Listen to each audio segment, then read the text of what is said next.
be. But first, there's been a big increase in the number of people using legally prescribed cannabis here in the West.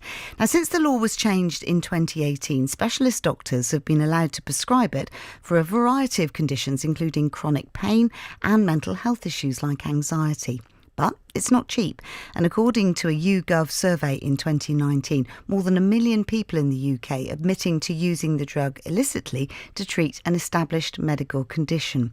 Well, to talk about this is Dr. Simon Erridge, who's from Sapphire Medical, which is currently prescribing cannabis to 457 patients in the southwest. And one of their patients, who is Sarah Yorkstan Townsend from Bristol, uses prescribed cannabis. And Sarah, let's start with you. Morning to you both, but let's start with you. Tell us a little bit about why you have started using cannabis to help you. What's your condition? So my conditions are a bit varied. I suffer from chronic pain, so fibromyalgia, complex PTSD, generalised anxiety and depression issues. And I do find that my treatment so far does cover all of those. And what have you found by using cannabis? Has it helped? It's definitely helped a lot. So originally my brother, Leon, was prescribed and he was telling me a bit about his experiences with the clinic. And I have previously, prior to using my prescription, I did use cannabis to treat my insomnia. But of course it's not something that's sustainable with the market we have today and the legalities. So I moved over to a private clinic. And would you say there was a difference between using stuff illegally, the stuff you can buy illegally, and the medical prescription? Massively, yeah. So there's, a bunch of different varieties of cannabis. There's not only, your street variety. So there's different strains can treat different ailments. So, for example, in the daytime, I have a different cannabis product in the evenings because one helps my insomnia and one helps my anxiety more during the day. But whereas with street variety, you're not going to get what's best for your condition. You can only kind of get what's available to you. Yeah. And it's not regulated. Absolutely. Simon, tell us more about this notion of prescribed cannabis.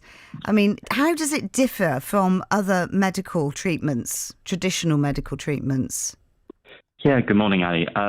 So I think in lots of ways it isn't that much different from other medical treatments in that I think people perceive it to be, slightly out there, that medical cannabis has to be made to pharmaceutical grade standards so that you get consistency in what you're getting as a medical product, like Sarah mentioned.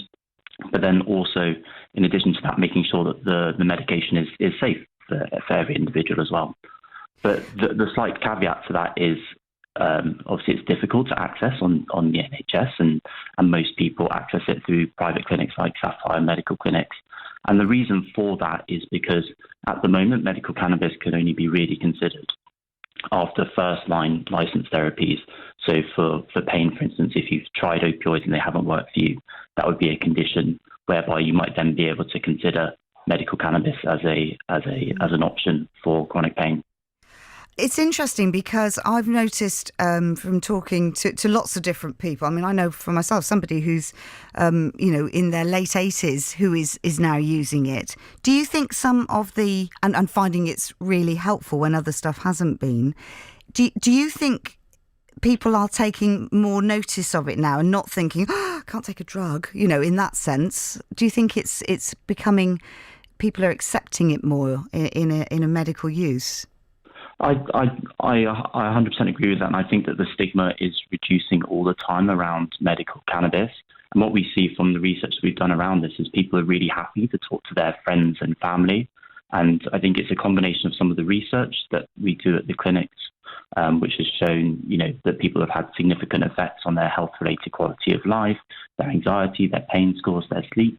Then also just hearing stories from people like Sarah and how, through the service at Sapphire Medical Clinics, they've been able to, return to work or being able to sleep better or walk better, whatever it may be. It's being able to hear those stories from your friends and family that really help to address that stigma.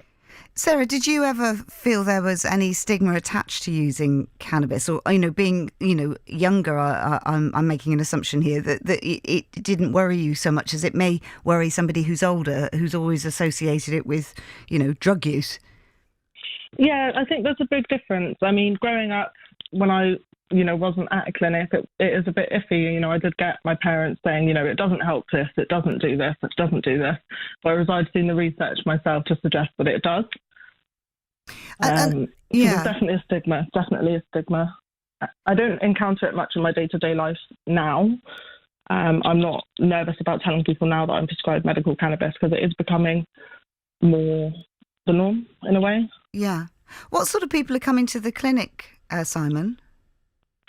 So I would say just over 50% of people are those who have chronic pain conditions, and that could be fibromyalgia, like Sarah mentioned, but it could be all sorts of other things like arthritis or endometriosis or anything else that could be causing some chronic pain.